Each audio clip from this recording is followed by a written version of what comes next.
sticker was on it. So like I had to sit down in the opposite direction. I look over and then there's fucking Toby's Army sticker. Like it was in my car on the visor. And then how'd you get it inside then it was one on the thing is the biggest fear is the fact that I was afraid I was going to get caught while I was doing it. So I'd go to your car, I'd put in one sticker and then I'd run. And then I'd kind of sit back for a minute and I'd go back to your car. I'm like, where else can I put it? And I wanted to make sure I put them in places that, one, they could be easily removed, and two, it wouldn't do any damage to anything. Right. But how many did you fucking put? Like it's been years. Every time you come here, I keep finding them. Oh, hey, John, I forgot it's 4:30. We are live. Let's go ahead and get this sucker started. All right.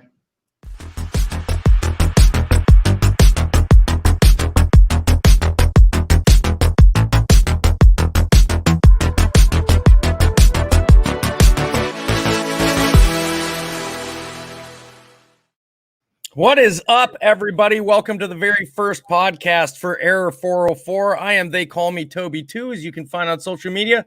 And with me, as always, is D-Flix, a.k.a. John Johnson. He's a director, everybody. Pay attention. I am not your father, but could be. You have to check. So, for those of you that are tuning in for the live on YouTube and my Twitch, just letting you know right now, we are not going to be responding to comments. That's not what this podcast is about. So I do apologize. Just sit back, relax, enjoy the ride, and hopefully you can have some fun. Yeah. What he said. So what do we got to start off with today, John? Yeah, I know that we talked about wanting this to be structured and with some cool questions and stuff. Well, I figured what we'd do, since our first episode, we're going to test some stuff out with 4 segments. 1 10-minute segment and 2 or 3 20-minute segments to just kind of get a feel for it.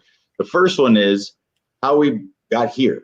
Like, how did you get on TikTok? How did you find your way here? And then, of course, you found a million people to, look at you. So that's not an easy feat. Oh, it's extremely easy when your wife is as hot as mine is and yours is. That's how we get noticed. We don't get noticed for our own talents and merits. Yeah, I believe I heard somebody told me yesterday that like they followed Dr. Elemental, then realized it was my channel. Yeah.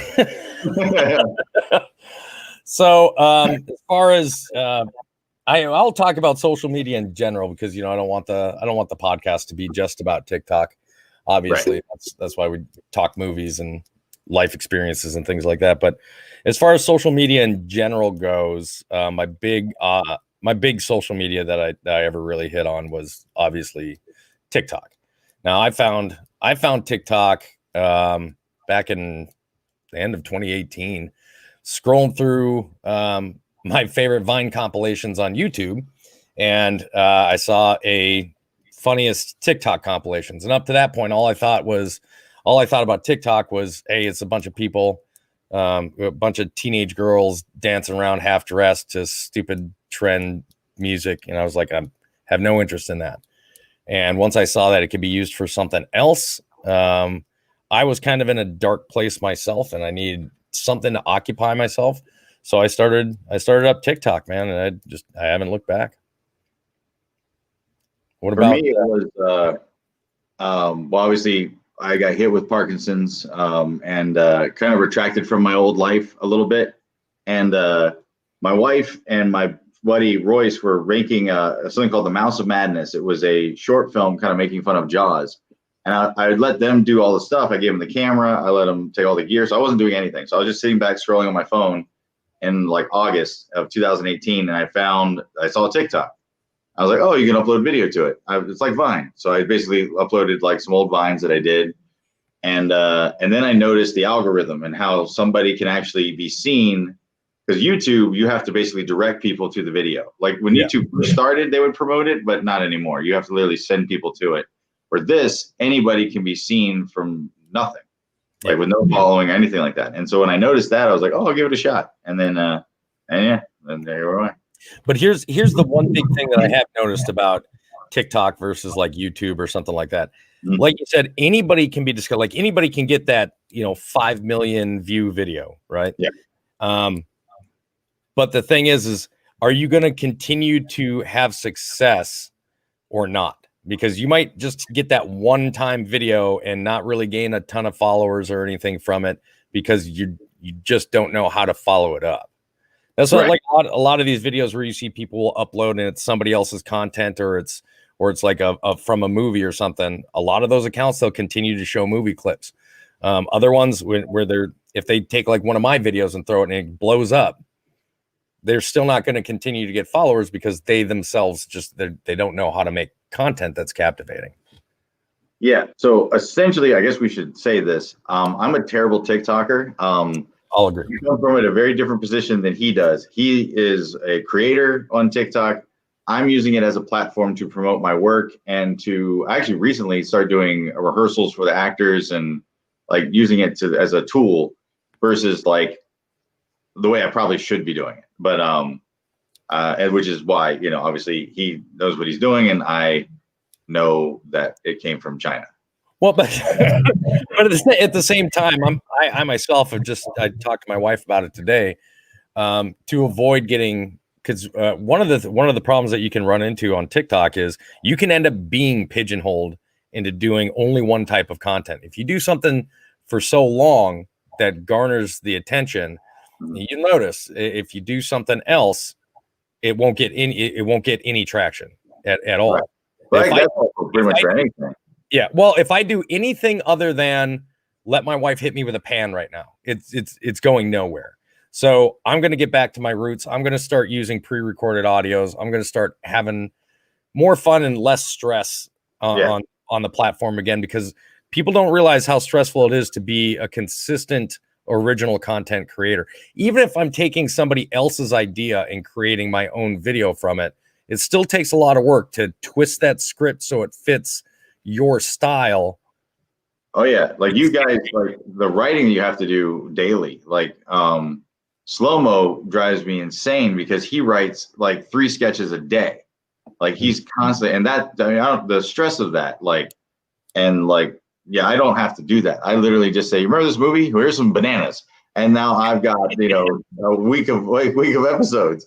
I'm good. So what is your most popular video on TikTok right now? Ghostbusters. Is it the Ghostbusters or was it the I thought it was the Young Guns. No, the second Ghostbusters I did with all the guys behind me. Yeah. And the redo of it. That's I think that's the biggest one now. Oh. Okay. Other than maybe one of my old dog videos. Yeah. Those do well. I told, if you ever catch me on my account doing voiceovers for animals, I phoned it in. Like, I know that they're funny, and I know like for people who do that, I know it's a talent. But if I'm just sitting there like I don't want to post anything, I'll pull up an animal video and just go like, burr, burr, burr, and then I'm done for the day. That is me not wanting to get up. Well, we got to find an animal video that's got like 2 of them where you can voice one, I'll voice the other. Oh yeah, my favorite one is Jared, Royce, and I all did the voice of a whale, and I just poured a drink into my mouth and just went like the whole. It was just the funniest thing. Like we did it, we were laughing at it so hard. We posted it. That was I think I did a ninja cat, which was fun, but like I don't know, it's just going into like Bob Saget from America's Funniest Videos kind of thing. Oh God. Yeah, it's basically yeah. So the guy that was on TikTok that did those voiceovers, he did the bad vibe. You know what I'm talking about, right? Whoa, no. What is that? What the fuck is that fucking thing? Oh yeah. That bad vibe. He got Thanos from TikTok. Well, and he was verified. So here's the thing. They have a weird way of going about it. Like, so essentially any person can get Thanos by not through the company. Like essentially enough trolls can get together and have somebody removed for at least a brief amount of time. Like we've seen that happen a bunch. It was really bad in the summer when you would just lose your live. Like you were live and then they'd hit you with enough, like whatever they say, pornography or whatever you're doing or not doing. And you would lose your whole account. Like, and so they said they fixed it, but anybody can get knocked off the app, which is weird. They wouldn't give you any kind of security for it. Yeah. But I don't know. And they don't give you, I mean, the appeal process is absolutely horrible. Yeah. Well, it's better than it was. Like, at least there's something to it. Like, so my account that I'm using now is my second account. My first account, I did one joke there's this guy singing opera, and I just put cocaine on a table and Justin Bieber tickets and like filmed those as like him, like, the part of his thing, and nothing happened on my account for like months. Like I just dead halt. And then I did the Young Guns thing, and then I kicked in. All right. So what do we got next here? Next, all right. So I assume since we're already talking about TikTok. Yeah. Would you? Oh wait. Oh, you're asking me, or do you have a follow up? You're the question guy, John. All right. So we're moving subjects. We're leaving TikTok. We're gonna talk about Likey. No. We're going to we're gonna move on to something that drives me insane, which is tropes in movies. So if you ever watch a movie and like something always happens like a certain way that drives you nuts, like is there anything that you see? It's in multiple movies. One of the big ones is like the dog never dies. Like essentially in like Independence Day, that dog jumped through fire and like, or all the people. Yeah, it's just ridiculous. Well, I kind of have two, really. Okay. One is that standardized action movie. Nobody ever has to reload. Oh, sure. That drives me out of my mind, especially, after being in the military 20 years, you're like, I know how many rounds that thing has. And, dude, you've been doing full auto for like a good 35 seconds. That's not a belt fed weapon. Like, where are all these rounds coming from? Yeah. But the other one is and you're a horror movie director, so you'll relate. Why the trip when running away from the bad guy? Why is there always the trip when running away from the bad guy? I know you've got to have an answer for me. Well, okay. So the DP and I have Plan 9, Vince Sweeney, we're outside of a Waffle House and we're going into my office, and all of a sudden guns started going off. Somebody's shooting, and we heard somebody like, "I'm gonna get you, motherfucker!" And they started shooting at this guy who's running towards us. So we run to the door. Two things happen on the way to the door in 6 feet. I drop the keys, and he trips over the sidewalk. We were a mess trying to get to the damn door because like I was holding bags and stuff, and like we were loading in gear, and all of a sudden somebody's like, "Get your motherfucker!" and just starts shooting. I drop my keys at the door, and he trips over the sidewalk. So it technically does happen. But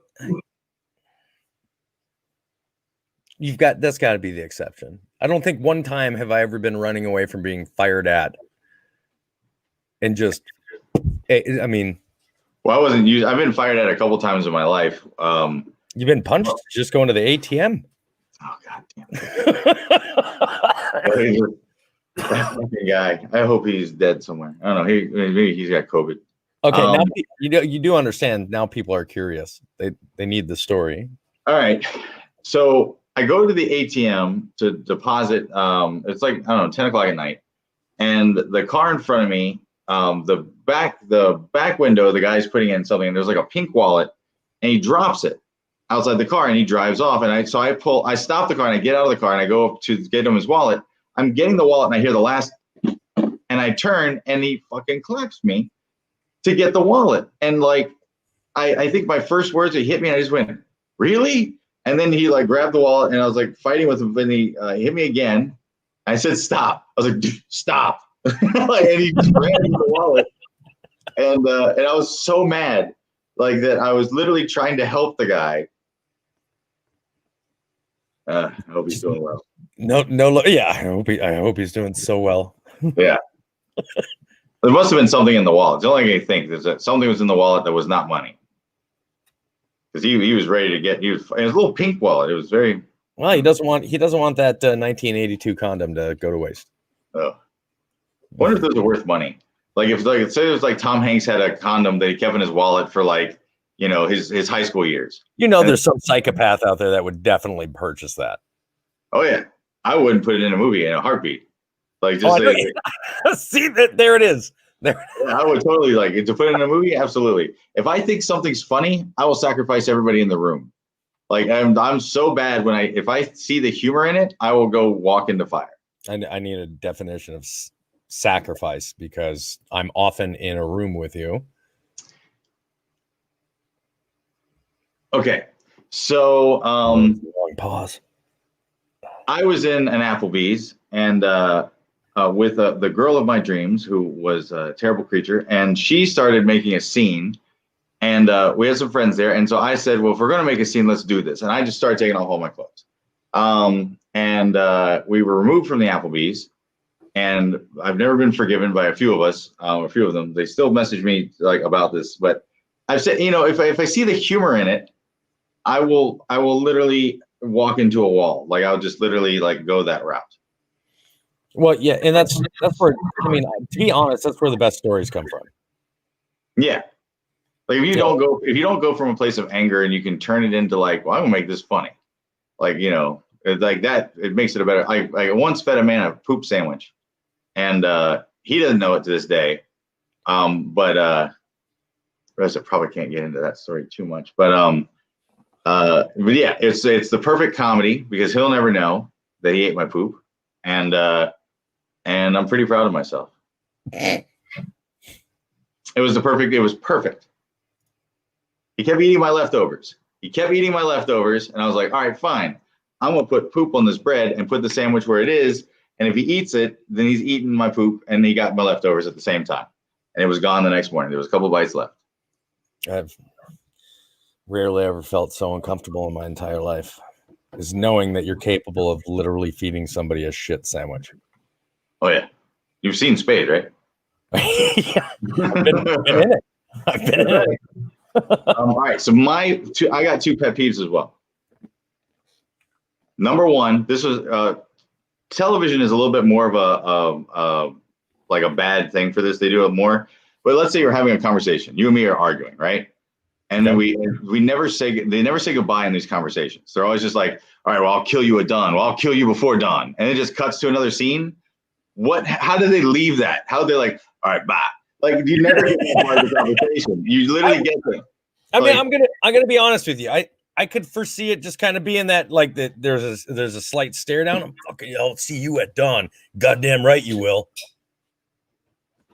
Yeah, they never. It's always the way. And no one says goodbye on the phone anymore either. Like in movies, they to pick up time. They're just like, yeah, like it's just like it's all over. Well, of course, I'm showing my age, but that was on the wall. That was literally on a wall. That wasn't even a down. That was this. I literally went to the wall. That's probably one of those long cords that like strangles children. Yeah. Okay. All right. I'll talk to you later. Yeah, so you wasted time. You said bye. The other one is that if somebody says turn on the news, the channel is always on the news and it's always about to play the story that they're going to they want to hear. Okay. Like every time they turn on the TV and it's on the news and it's at the exact moment that they need to be watching. Okay. I am 100% guilty of this. Oh yeah. Witnesses, phone calls, and murder. Oh yeah. Oh Done. yeah. Put on the fucking news. I'm like, click, and it's immediately to the story that I'm supposed to be watching. Yeah. It's already on the news. One button press. It's already in my note for Manos. Like it's for opening scenes. They turn on the news. He turns on. Oh, we missed it, and they just turn it off. And that's basically it. That's just that one thing, just so I can have it. I mean, there's a lot of pet peeves in movies, but as soon as you said it, I went, oh. You and I filmed a scene that was exact that. It's just that thing that one, they've seen it as like turn on the news, so they've already heard the story. So like the story's probably not being repeated, but then they're like turn on the TV, it's already on the channel, the volume's already set, everything's good to go. Like, and then it's just like right on the dot. Actually, you know what? I've done it too. I believe in Rifters. There's a scene where he says turn on the news. Oh no, it's in mid-sentence. Never mind, I fixed it. I did start that way. So they say turn on the news and it's a reporter talking about it. So what I did is I cut the first 30 seconds out of what he was saying. So when he comes in, he's talking about something that we never know he's talking about. It just goes right into it. So I tried to fix it, but I did do it. Like just not thinking. Yeah. All right. Gotta let everybody know that we're not actually responding to comments. So I am in here and here. And in my heart. In my heart of hearts. So one thing I wanted us to do, because you did this for me really early on. You actually had I think it was a channel that you had made at one point to show off start up and coming TikTokers. I remember you put our pizza video up on it. I did, and I still love that video. That's still probably that's That one is probably my favorite Deflix TikTok. Oh, you know, my favorite of yours is actually more recent. It was the chicken timing. When you walk in with the chicken and you say, "Can I hang out with whoever?" and you drop the chicken. It's just the timing and everything was perfect. That's my favorite. But I would like to try to point out like TikTokers that we think should be seen more. I have no problems doing that. Yeah. I love doing that. We can even do a segment like I can make in future iterations of 404. I can make a little intro segment to that. Yeah. But I'm going to go with what I like to call my old faithful when it comes to talking about underrated TikTokers. And that is by far and away Lollygagdan. Absolutely. Lollygagdan has got some of the best talent on TikTok that is unrecognized. For somebody for as many followers as he has, which I think he's over 20K now, I believe. Mm-hmm. Only getting 200 views per video for somebody that's got that kind of stature. I mean, for him to hit 10% of his viewership, he'd be getting 2,000. And he's just constantly he doesn't switch up what he does. And nobody, in my opinion, does a better job of doing what I would call an edit collab, right? As he does. And it's not what I would consider a true collab where each person's doing their half. Right. He was cutting in.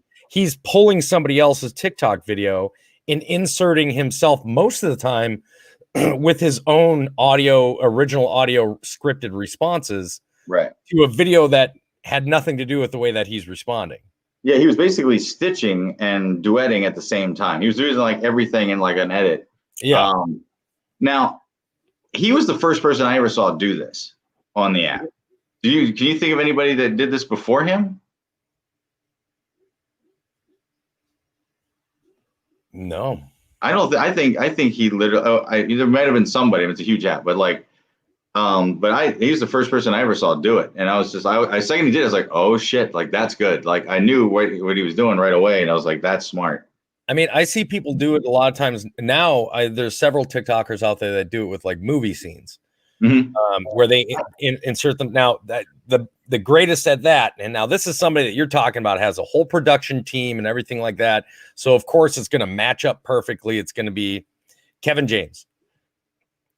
Now a lot of the stuff that he's doing, he's pulling over from his YouTube channel, but Kevin James does this thing where he's the sound guy. Oh, okay. Yeah.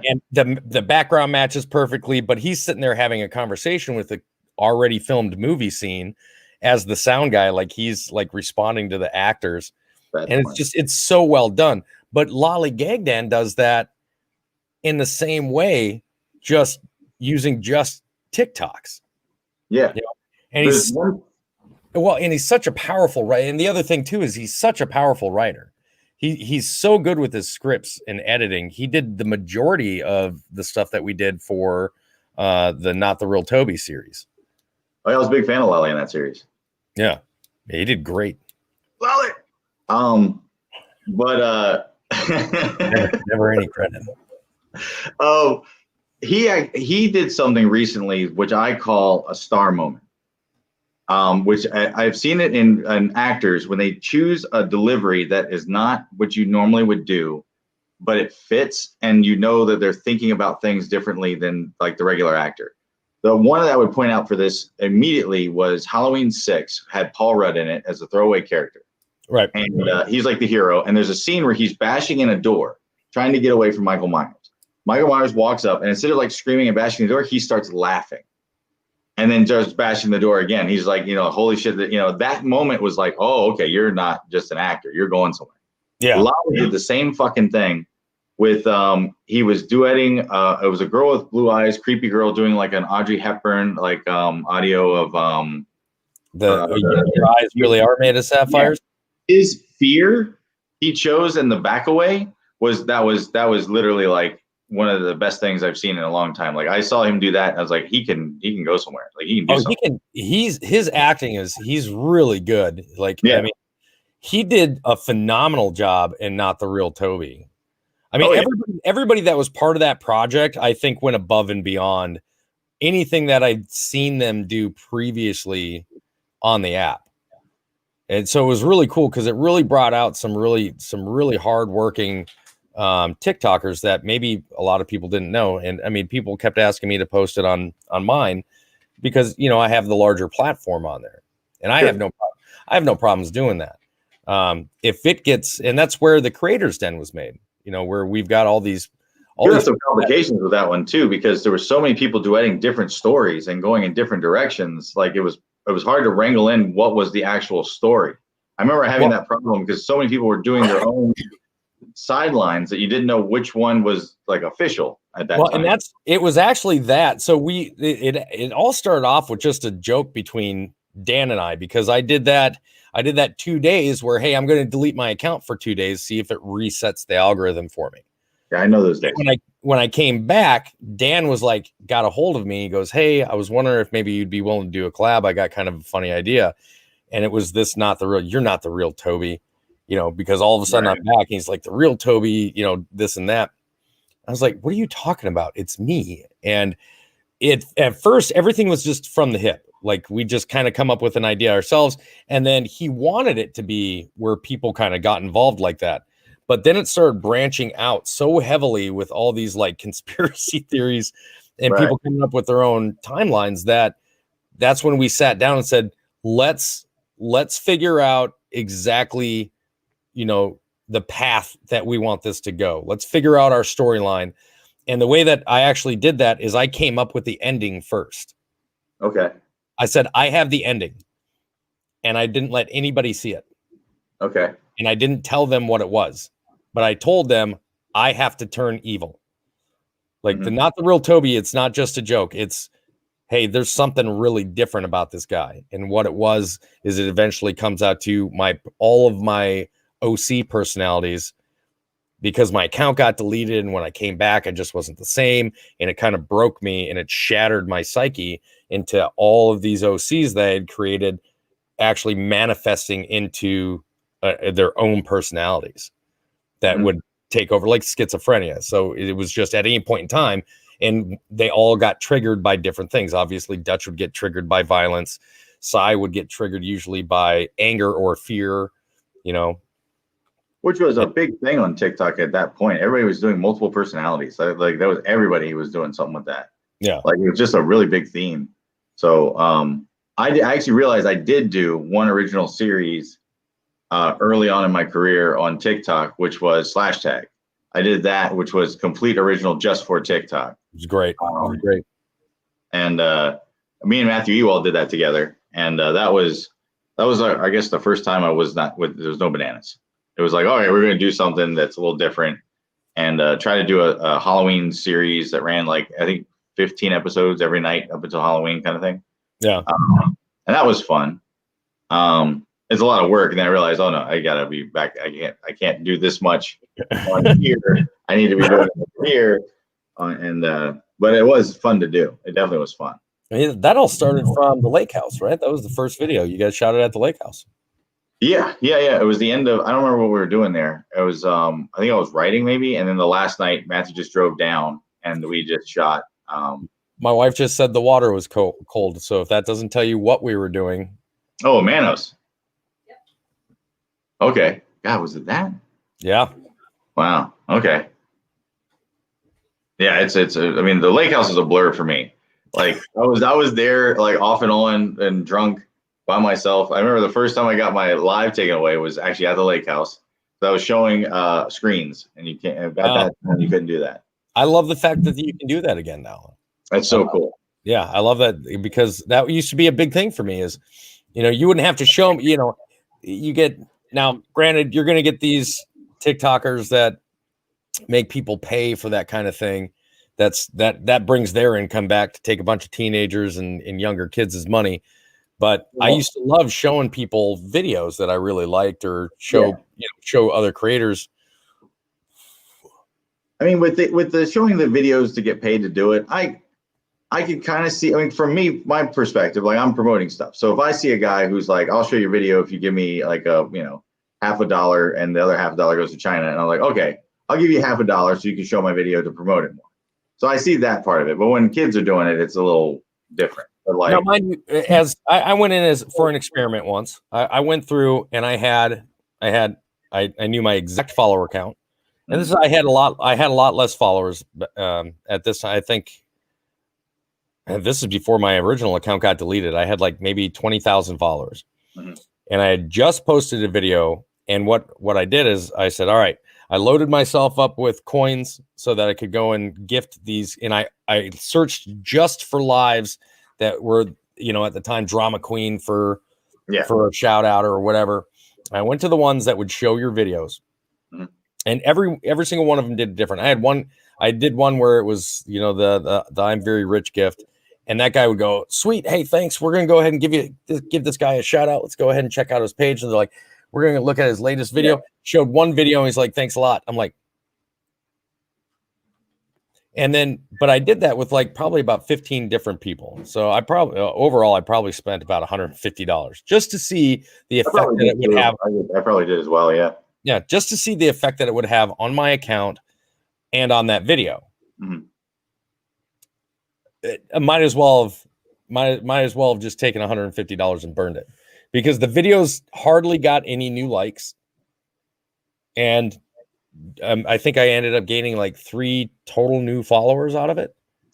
I did it once or a couple times, and I actually got other larger TikTokers were in the group and saw the video, and then actually started following me, and then they promoted me on their own, and that was a good domino effect for me. Yeah. But it wasn't really specifically, they just caught that they were in that guy's live when he did it. And then, so the TikToker that I would like to point out is Shaggy Hansen. He's the guy I found like right off the bat. The second I got on there, that man can move and act like he's almost like a cartoon character. He can literally do all those I'd never seen before until I got on the app. Like I never seen. He's a huge anime fan too, so I know that's something that you guys have in common. The guy, like, he moves really, really well. He's super funny. He's super sweet. Like this, I think he's at about 60 right now, somewhere around there.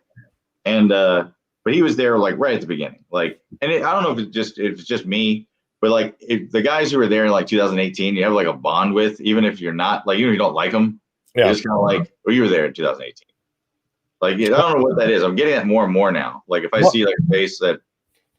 You and I just had that conversation. Was it yesterday or the day before, where you were like, "Oh, what was your start date?" Because you were live. So that was, or was that last weekend? That was last weekend. You're like, what? When did you come on to TikTok? Oh, you probably don't even remember. I'm like September 18th, 2018. And you're like, really? I was like, yeah. And you're like, I started before you. I was very shocked in that I was before you. Yeah. I just figured you'd always been here. Like you were you were a part of the fiber work. They contacted me like clips, and they were like, hey, we got this new platform. Would you like to be part of it? Now, and the funny thing is that this is how good of a TikToker I am. It wasn't until 2020 that I knew what Musical.ly was. Yeah. I was on the app for a year. If you were saying Musical.ly, and I thought it was just like a tool on the app, I didn't know what it was until somebody said, no, that's what the app used to be. I'm like, what? Like I'm a very good Vimeoer. Vimeoer. I mean, that's I've got to tell you, my parents went and watched the movie. My mom was like, I don't know what to say, really. My brother thought it was awesome. My sister loved it. But my mom, she goes, I could have done without the sex scene. I was like, Mom, everybody can do without the sex scene. It's a John Johnson movie. You're gonna get it. No, I can't do without the sex scene. That's why we have to do them. Like I say, if I could just have a sex scene with myself, I think that would be the ultimate. But I have to save that till like the year I retire. God, don't be that old doing it. Don't do the old guy's sex scene. Nobody. No, that's like next week. But I'm just gonna shoot it then, and I'll just air it when I'm retiring. There you go. Yeah, that's the best way. Clint Eastwood directed his last movie. He was like 90, and he still had a sex scene. He did. He did. Yeah, I can't remember the name of the movie. The Mule. Huh? Yeah. The Mule. Yeah. He has. Yeah. He gets some. Clint Eastwood loving. Just a little squinty eyed like this guy. That was his penis. Seen as vinegar stroke. Vinegar stroke. that's the neighborhood of different strokes. Yeah. Well, yeah, Shaggy is like, I mean, it's the movement. That was the one thing I noticed when I came to TikTok was the way people were moving, like just like the cosplayer group, like everything was very different. Like it was a whole new presentation of like not dance per se, because like there's dancing, but like the way they're moving, like it just. Oh, you're talking about when they're doing like the shrugged shoulders and the. Yeah. I'd never seen anything like that. Like it was very like it was cool. It was the culture that I think is built from TikTok, I think is actually one of the most powerful things about it. And like you and I obviously came with some baggage, and we presented our baggage to the world, and other people just gave us baggage back. And so now we just have a closet of baggage that we have together. But that was like, it was amazing that, look at how our lives changed from just doing that. Because I don't think if you didn't do it and I didn't do it, we probably wouldn't be where we are right now. Like, I don't think if we didn't present ourselves with that vulnerability, I don't think we would have gotten the same attention, like from like the really loyal group kind of thing. Oh yeah. I'm if there's one thing about TikTok, I'm extremely proud of the family that has been created underneath my name. I fought it and fought it and fought it, but I've eventually given in that the family thing. I didn't like it because there was a couple TikTokers I saw when I first came on that were saying weird cult things. Like it was very strange. I was like, I don't want to have anything to do with this family thing. Well, and I was the same way. But I told everybody, I said, there's a big difference between calling yourself a fam and a family. Because you had all these anti-bully groups that called themselves such and such fam. Yeah. Or this and that fam, or this and that pack. And I was like, I don't want something like that. Mm-hmm. And I just started seeing the types of people that were associating themselves to my name. Like the whole Toby's Army thing, I tell people all the time, I am not the one that came up with that. That was the people that followed me came up with that. They said, well, we're the Army. And I was like, That was when your open hashtag was the reason why we decided to make that weird Graver intro thing, just so we didn't have people like saying Graver and then, going off and doing whatever. So we have like a silly initiation thing just to like kind of not, because like, you had a lot of guys going out using your name and like saying terrible shit. And we were trying to for that not to happen kind of a thing when we did the Gravers. However, Toby Space Force is an open hashtag and we're guarding the galaxy.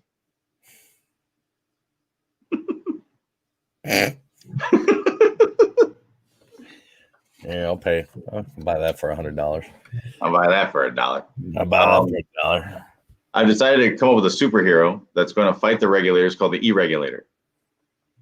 It's just about bowel movements. Is it going to be? It's you're going to spell it with the I, right? He's the irregular. Oh, sure. I was thinking I would just wear like everything neon, like just those orange and yellow, just like over the top, and just duet all their videos, just eating popcorn. Well, you know what? You've got the Captain Chaos outfit. That's right, because it says orange. No, it's red, but still, it would work. No, I believe that one. You still need to do that, by the way. I think that is orange. No, it's red. This part's red. The orange is the shirt. Oh yeah, because it's the EMT jumper. Yeah. But we both bought those outfits like a year ago, and we never did it. It's because because the audios, like it's hard for me to learn an audio that's one as long as it is. Yeah. But two, that's already completely ad-libbed. Like it's just laughing and slapping and more laughing. And to get the timing down for that is almost impossible. No, and then doing a minute-long video. Well, they cut though. That's already like that in 3x. You're talking 3 minutes worth. Holy hell! It could be done. It could be done. Okay. We gotta at least try. I'm not saying we can't try. It's just like I've got Smokey and the Bandit. I've got all the stuff I want to do with the Spook Patrol now. Oh yeah. because that first video I did went off really well, and I wasn't expecting it to. And that's when I realized, you know what, I had a lot of fun doing that. Maybe I'm, maybe I did forget where I started off from and what it was like to be just filming for fun instead of filming to try to make something. I mean, I saw that. I saw a lot of pressure coming down on you, like just that force to be able to try to top your last video to keep that momentum going. Like I saw it on you, and like, and I say all the time that I don't envy that at all. Like that's I just play with my bananas, like, but for me that keeps the fun. Like when you're going to do a scene and then you add a banana, you're no longer trying to like impress. You're just having fun. Like it's just that's what like keeps it there. I love that you did. I'm so happy that you didn't delete it. The blooper of the Three Musketeers. Oh yeah. Did you see my comment on there? Yeah, I was like, what the fuck did they take this down for? Never mind. I'm an idiot. Yeah, I was trying to figure out how did you think it got taken down? I just for some reason I saw that it was that same scene and I forgot that we kept the blooper. Oh yeah. So as soon as I saw it started playing, I just immediately started typing. Yeah, it's actually funny. Like your laugh and the blooper is legitimately real, but it goes off at the same time as Kiefer anyway. Yeah, it does. Like I did that. I was like, I did that throwaway. Yeah. That series is almost over. There's only a few more episodes left. So you're going back to your roots now. Like you're gonna do some old. Are you doing more duets? Or are you doing more like? I think I'm gonna do some of each. I think I'm gonna do it just like I did when I first started. I'm gonna do a bunch of duets here and there, and I'm gonna. I think. I feel like I've become disconnected with the people that I follow and the people that I used to duet all the time and things like that. And when I started going off on this original content, I kind of got scared of doing it, just because I like people. I make videos for me. I make videos because I enjoy making them, but at the same time, I know other people enjoy seeing what I create. So. Even though it's not about the views, when you see something get very little views, it has nothing to do with the effort and everything that's put into it. It's about, okay, I'm going to start seeing comments where people are like, oh, I haven't seen a video from you in forever. And it's because TikTok's algorithm knows that I no longer make this type of content. And those aren't the type of people that follow me anymore, or the people that watch that kind of content. So it's not getting pushed out to people's For You pages. It's not getting kicked out to people's following pages.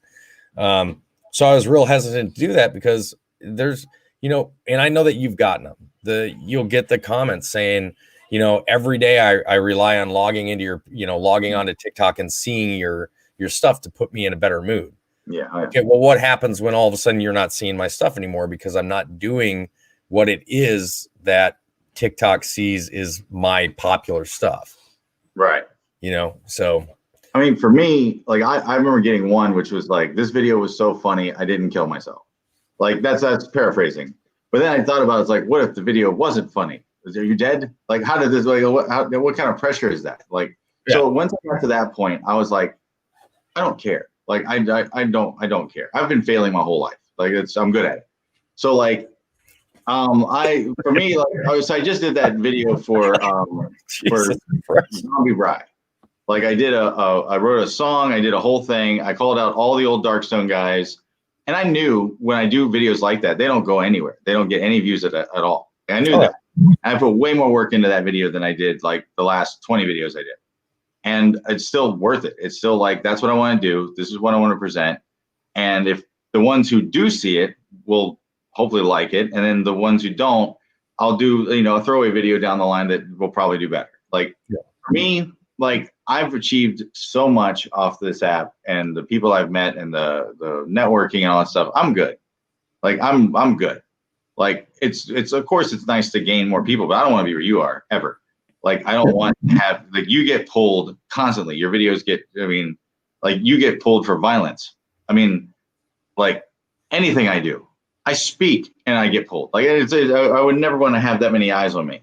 ever. Oh, it's, and that's the other frustrating thing too, is, when you start gaining there's a couple of things about that I've noticed once you start making it to certain levels of being a creator on social media. It doesn't matter what social media. The first and foremost is the higher your number count is, people tend to believe the more of an asshole you are, or that you're egotistical, that you're full of yourself.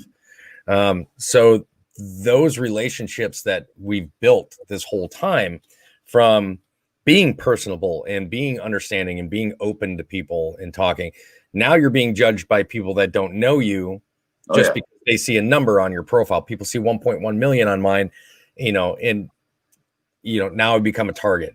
It is what it is. I can't say certain things because it'll be the way that I used to talk. And don't get me wrong, I still don't give a fuck what somebody thinks about me. But the moment I say that in live, somebody's now screen recording, and then they're going to misinterpret it, and they're going to throw it out of context. And now that's all. You like to argue. You like to, you get in your moments where you like to fight, kind of thing. I will try to sleep with them. So we do definitely have completely different stylized approaches. Both will get pulled. But you like, I will kill you and your family. It's like, I will sleep with you and your family, and like both of us immediately get our lives are gone. Like, it's just. And we're both looking at each other going, no, don't say that. Yeah, you're saying it to me, and I'm saying, I go into your live, and you're like, you literally threaten some kid. You're just like, if you come to my land, I will. Like, no, cookie. And then, yeah, that's mine. Mariah pointed out, we were talking about going for the blue check mark, and Mariah came out and said, you're known for saying, welcome to TikTok, go fuck yourself. Like, how are you going to get a blue check mark? I'm just like, that's what you're known for. And that was literally going after like 2 random trolls. Like, that was the end of a long troll night. Well, that was the night that they were going after Jen, right? Yeah, they went after Jen, and then I went in and got them. Yeah. And actually I was pretty proud, because one of them came off with real homophobic stuff at the beginning. And at the end of those 2 hours, he's like, I got to come all over me. Like, I literally got him joking about me coming on him. So that was a good day. The other one eventually left. The other big thing I had was I had 2 of them come in. They're saying, like, one saying the N-word, one saying the F word. And I just had them fight each other. And I put on, like, Eye of the Tiger.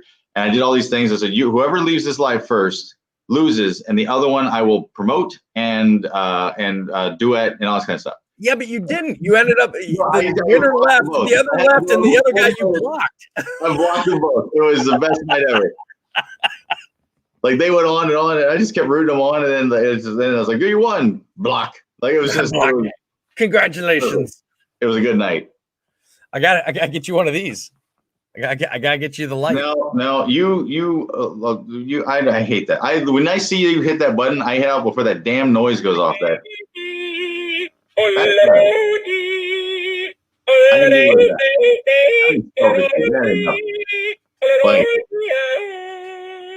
was that weird moaning sound that, like, the I fucking hate that. I literally, Mariah will watch me. When I go into your live and I see that light turn on, I'm like, I'm just trying to get out of your live as fast as I can. Well, I mean, I had to stop writing names down in the. I had to stop writing names down in the Brooked book, and I had to actually do away with the idea of the T-shirts, because I would have trolls come in wanting to get noticed and actually trying to get kicked, because word got around that I was going to be making these shirts with these names on them, and it didn't matter that I was going to intentionally misspell every name. Yeah, it's just a victory thing for them. Yeah. That's the victory royale of TikTok. It's just. It is very different now than what it used to be. Like, the whole atmosphere feels so, like, it basically. I told you that one day there's going to be Toby's army, and then there's going to be the rest of the followers. Like, they're going to be, it's 2 separate entities at that point. Well, like the loyal fans and the passerbyers. I think we're already at that point. No, you definitely are. You hit that, like, maybe at 200,000. Like, they started splitting a little bit. Yeah. But when the US picked up the app, I knew it was going to get very constructive in the way that like advertisement's going to start going into play. They're going to try to make YouTube out of it. Like they're going to try to make it like a production house kind of thing. Right. Like there's eventually going to be, I guarantee you, a TikTok show. There will be like what I did with Slash Tag. There's going to be something made by TikTok that's going to be like tune in at 7:00 on TikTok to see Doogie Howser doing, something fun. They have already started doing that. If you go into the section of TikTok, that's like the From TikTok section, you'll see in there, they'll like I get sent it, and they send out a newsletter to creators now, or you can sign up for the newsletter, and the newsletter will tell you they've got stuff that they're doing like that. That's essentially they're either filming live at very specific times with certain people, or they're showing something now. Now they've I think it was 2 days ago, they actually showed like a little mini show. Yeah, I figure that's the way it's eventually going to go, because that's the way that they can start getting programming. They get more advertising that way, because they can actually put the product placement into the show. Because those contracts and everything's already designed. And YouTube went that way. Like, it's funny because YouTube was very much in 2006 what TikTok was when I first got joined TikTok. It was like the Wild West. Yeah. Like people were just throwing shit everywhere. Like it was artistic. It was wild. It was, the difference was that YouTube didn't really get constructed until about 2009, where it really became like a business. And TikTok did it in like 1 year. Like 2019 to 2020, TikTok changed dramatically. Yeah, and that's how COVID happened. Because of TikTok? Yeah, oh, absolutely. Came from China. Came on China. Yeah, so all right. So the next thing I want to go over is a little introductory thing, because I asked you a question. I actually told you what your favorite movie was, because you had told me once.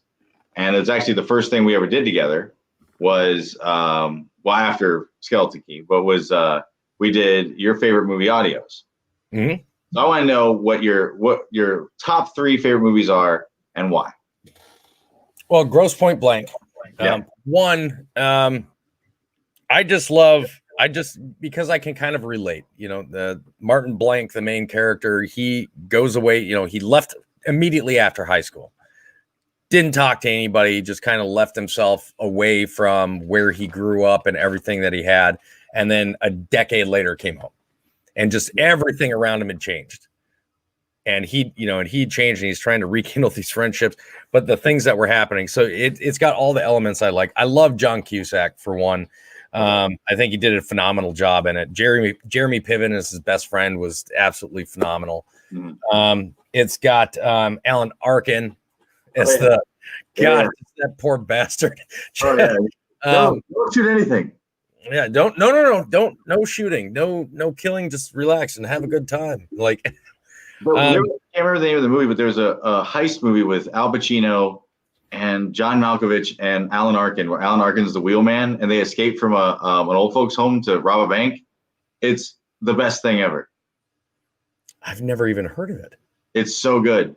It's Malkovich and Pacino are like the main guys, and then they get Alan Arkin out of an old folks' home, and I don't want to give you. Well, fuck, I'm giving a spoiler. So essentially, they get into the car to drive off after they rob the bank, and Alan Arkin has died. He's head on the wheel. He just died of old age at the wheel. It's the best thing ever. They're like, "Where's you going, man?" It's just it's the best thing ever. I think when it comes to and I love the soundtrack for Grosse Point Blank that's straight 80s. Like that's the cool thing they did for that soundtrack is they took a lot of old 80s songs, but they redid them. They're by the same bands. They just kind of re-synthesized them, and kind of like Blister in the Sun was kind of redone from that kind of grindhouse version that it originally had. Like they just remastered all the songs versus covers. And now I will say one of my least favorite parts of that movie, honestly, was Dan Aykroyd. Yeah, I mean, there's certain scenes I liked, but then, like the whole conversation at the diner is my favorite part with Aykroyd. Like that was fun, but then at the end, he's like popcorn. Like it's the popcorn stuff is just My my second favorite one. is easily Scott Pilgrim versus the World. That surprises me. I love, well, first of all, I just love the direction that was made. I mean, it's they did an amazing job keeping steady to its video game roots in the comic style route. I love that they've got the little, they've got little titles and words here and flashes across the screen. The music in it's absolutely amazing, and the character himself was so unexpected to be the main character. Like, it's not the guy that you'd think of as a superhero, right? But just the way that everything was shot was just, it's so visually appealing. And really well. Yeah, there's at no point in time in that movie do I get bored. I never at any point in time, like, it's one of those movies that I think the very first time I ever watched it, I could not step away. Usually when I watch a movie, I'll eventually stand up, go grab something to drink. At no point in time did I ever want to move away from my eyes being on the screen. It's just so visually striking, and the storyline was well written. All the actors in it did a phenomenal job. So just the way that everything was done is just perfect to me. And then specific to the time it came out, like, I don't think it could have worked like 10 years before or 10 years after. Oh no, not at all. It was right at the right time. And then if I was going to go with my third favorite, I'm probably gonna have to say The Crow. I don't know how I couldn't. I saw it in the movie theaters 36 times. Wow. Loved the movie. Absolutely loved The Crow. I liked the dark moodiness of it. I think all the actors did a really great job. It has big stars where, I mean, when the movie first came out, you didn't maybe recognize half the people, but now when you go back and you watch it again, you're like, oh, I know that guy from this and this and this and this. And not to mention the fact Brandon Lee's last movie. So, you like it too. Hi, champ. But yeah, it's just, again, another movie with an amazing soundtrack. It's just, a movie has to pretty much have really everything together. From the soundtrack drives me, because the soundtrack is going to help set the mood for the scene. I can deal with somewhat weak acting if the scene itself is well done. Just like everybody's excited about Hayden Christensen coming back as Anakin Skywalker, and I'm just wanting to poke my eyes out, even thinking about watching him attempt to act on screen again. And everybody goes, no, it's the horrible writing. I'm like, have you ever seen a John Johnson movie? Because he's a horrible actor, but the writing is done really well. And then you'll have other people that are really horrible actors with an amazing script. Personally, I think that's the category that Hayden Christensen ran into. I didn't think the script was nearly as weak as everybody said. I think he just had no emotion in delivering his lines. He's the Kristen Stewart of Star Wars. Well, okay. The Kristen Stewart of Star Wars. I just sunk in. All right. Just hit you. Yeah, so I don't know. I mean, I literally, when I got on TikTok and I realized that people like the original trilogy, or not the original, but the 1, 2, 3, that surprised me, because I mean, my generation we just walked away from it, except for Ewan McGregor. Everybody across the board was like, okay, Ewan McGregor was good and Darth Maul was good. We just left that alone, and we basically walked away from everything else. But now there's like a real love for it. Like, there's a large group of people who really love these films. There's a huge group of people that are in love with Jar Jar Binks. These are the people that I don't need or trust. Don't need or trust. Yeah. You tell me that Jar Jar Binks is your favorite character, we will never be friends. Well, are they being serious? Lils probably still there like 2. So, I mean, I saw almost killed himself because of the amount of criticism. He hit himself in the face with a rock. I thought that was the funniest goddamn thing. I went home, tore a cushion open, made a string rock thing, and just kept hitting myself in the face with it. Like, I thought it was the funniest gag in the world. So that kid might have liked Jar Jar, maybe. That actor almost killed himself because of the amount of hell he got for playing Jar Jar. I know, like, Jar Jar Binks. That's why it's so shocking that there's such a large love for these movies, like because that's their nostalgia. That's the ones they grew up with. Well, but if you go back and you look at other movies that essentially were giant box office failures or had something about them that were failures that are now considered cult classics. I mean, look at Mallrats. You've seen, yeah. So Kevin Smith thought that Mallrats was going to be the end of his movie making career. Yeah, and that is my favorite Kevin Smith movie. I think I'd go Clerks 2. Clerks 2 was something that could only exist once. The porch monkey scene, by far, probably the best scene Kevin Smith has ever written. Randall reclaiming porch monkey. Right. Well, and you couldn't have had another actor besides Wanda Sykes. Oh yeah, doing that. Excuse me. Yeah. So I was really surprised in The Crow, like, because you never mention it. I don't hardly ever mention The Crow. It's not a movie that a lot of people are even familiar with anymore. I mean, that movie came out in what, 1993, 94? Something like that. Yeah. So I mean, you're talking. I mean, it's 2021. I know. I mean, do your math, man. Like, no, I'm not going to. How am I going to talk to somebody about a movie that's almost 30 years, that's almost older than the majority of people that I talk to? Yeah, when I bought the Super 8 camera to film with, and it was older than me, I was just like, it's like, and it was in good condition. It's like, what happened to me? Still younger than me. Camera survived, but I didn't. All right, my top three. At number 3, we're going with Evil Dead 2. I think Evil Dead 2 was an amazing triumph of film. Like, it just changed everything. Like, the whole way it's done. That is my wife's favorite horror movie. Oh, sure. Okay, I get that. Loves Evil Dead 2. Which makes sense because the frying pan gags you're doing is Three Stooges, which is also something Sam Raimi did all through Evil Dead 2. Like, that's, yeah. Evil Dead 2 is actually a saving grace because the original crew that got together to do was the Coen brothers and Sam Raimi's crew.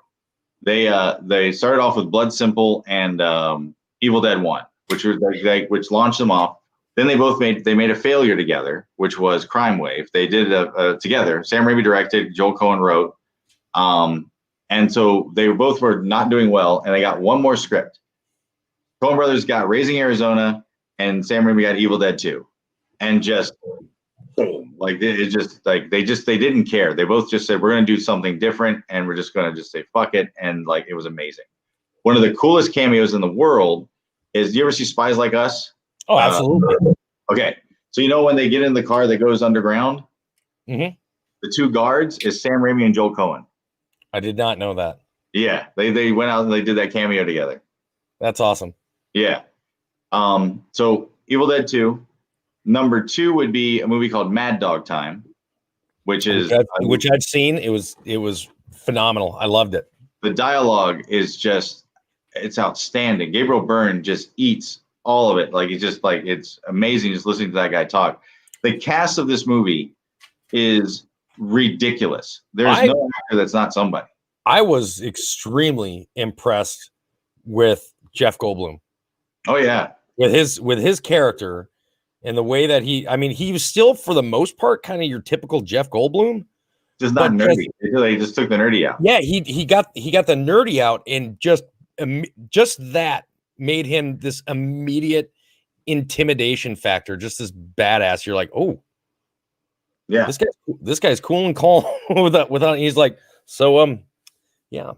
And every time Ellen Barkin would walk near him, I think she got pregnant. Like, his hands went everywhere on. Like, every time she gets near him, he just literally like just molds her into whatever. Like, and just she walks on by. Like, it's crazy to see that. But just to list off, so you got Gregory Hines, Kyle MacLachlan, Billy Drago, Richard Pryor in his final role, Joey Bishop, Larry Bishop, Richard Dreyfuss, Burt Reynolds, Rob Reiner. Like, everybody they all just came out to do this one movie, which is weird. It's very off the cuff. It doesn't make a lot of sense. But it's just I love it for that. Dreyfuss did an amazing job in that as well. A character that he's never really played before. Yeah. Just that off the wall psychopath. Yeah. Yeah. Well, the idea that it was his world and it was his, and it's all kind of related to his mind, and he came from a loony bin, and that's why everything's weird. Right. Like all you get for a connection of why things are happening the way they're happening. Yeah. My number one is Ridley Scott's Legend. Tim Curry, the devil, or actually the devil's son. Tom Cruise. Yeah. You're like, yeah, of course you're gonna fucking say Tom. No, I'm fine. No, I'm totally fine. Like Tom Cruise in that movie he's the hero, and he has no real character, and that's the idea of that. The design is that the darkness character has more of a defining character and more wants and desires than he does. And contrary to what everybody wants to believe, not the devil. No, he's the son of the devil. He actually prays to the devil and talks to him throughout the movie. Mm-hmm. Like they made him more sympathetic, and at the same time, just nasty. Like he was like, there's no way he was not going to do terrible things to that girl. Like that was every point of that. And if you watch the director's cut, the chair he's trying to get her to sit in, he's like, sit, eat with me.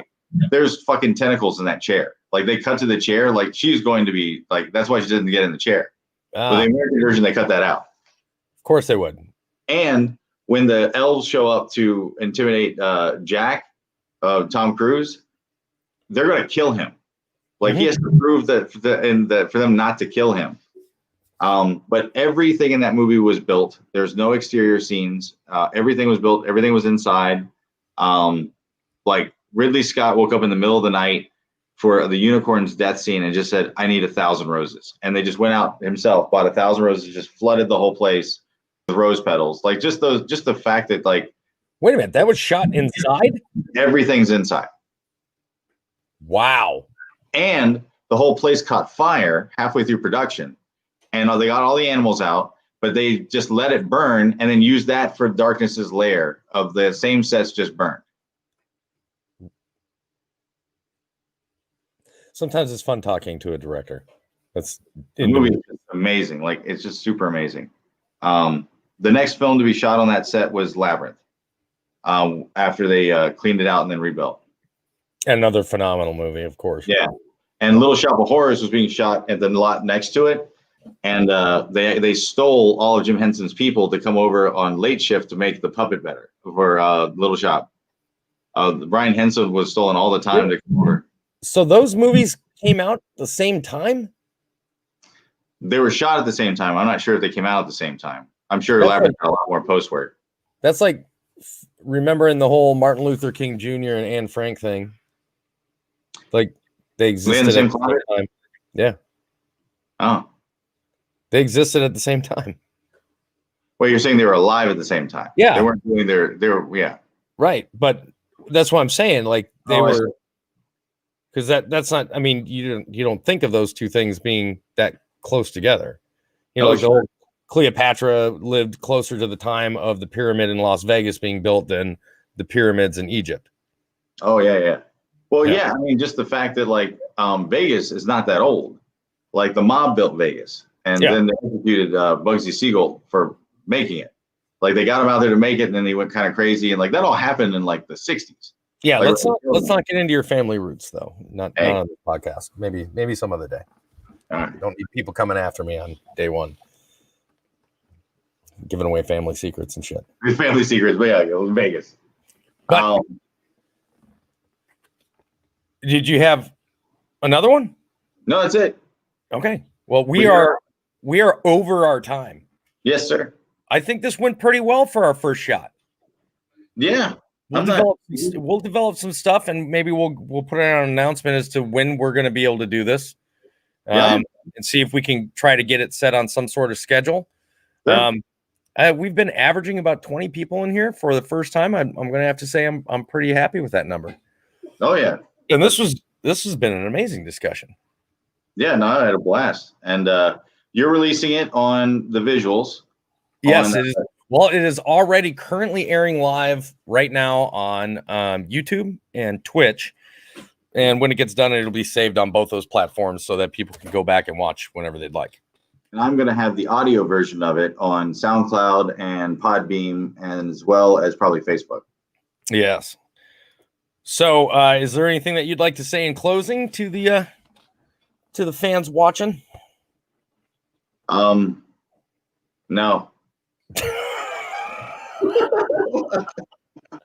Well, with that being said, then I guess everybody, they call me Toby too. You can find me on TikTok, YouTube, Twitch, and all sorts of other social medias. And my find me under your bed.